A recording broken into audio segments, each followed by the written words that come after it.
Saya ngelihatnya dari dua hal. Ini bakal optimis nggak setelah ngedengerin argumentasi saya? Pertama, Uji coba. Aku harus optimis mau nggak mau gitu. nggak optimis tuh nggak bisa diharuskan, nggak bisa Iya. dipaksa. Tergantung. Itu jadi gini nih. Pertama, di tahun 60-an Cina tuh lebih miskin dari Bangladesh, lebih miskin dari Ya. India, lebih miskin dari Pakistan. Masuk akal. Benar. Kemudian sekitar 20 tahun yang lalu kita tuh masih ngetawain Cina sebagai negara yang joroknya nggak ketulungan, Ya. pusat polusi, Beijing adalah wilayah paling Ya. paling polutan Dan di juga seluruh dunia ngatain dan sebagainya. Malaysia. Ya.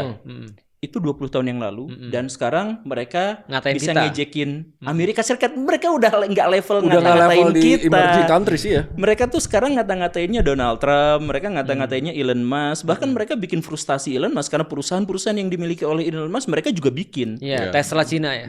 Iya, oke lah. Tesla, BYD, Iya. Bijat, iya tuh itu bijat. semuanya. Iya. Iya. Nah, jadi Cina itu bayangin mereka bisa melakukan transformasi segila itu dalam waktu 40 tahun atau 20 tahun lah katakanlah yang sejak Xi Jinping itu. 20 tahun. Nah, bisakah kita mengejar itu? Ya kita kan juga kan sekarang tuh lagi diremehin, lagi dihujat, lagi dijelek-jelekin. Benar.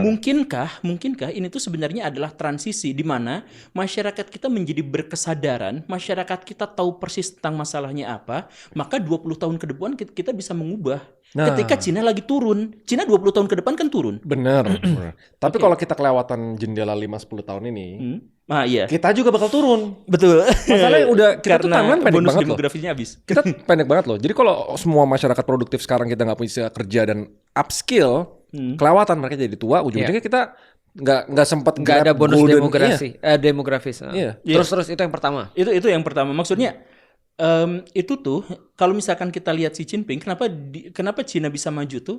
Karena itu tuh dari pemimpinnya ya kan. Radikal. Pemimpinnya tuh radikal, Iya. emang radikal. Pemimpinnya radikal. Mungkinkah kalau misalkan kita memiliki pemimpin yang serupa dengannya, kita bisa bangkit dan maju seperti itu? Iya. Mungkinkah? Itu yang pertama. Jadi kalau misalkan dalam waktu 20 tahun ke depan ya mungkin knows? saja dalam Yeah. kacamata itu. Itu yang pertama. Kemudian yang kedua, barusan kita melihat masa depan. Bagaimana kalau kita melihat masa lalu?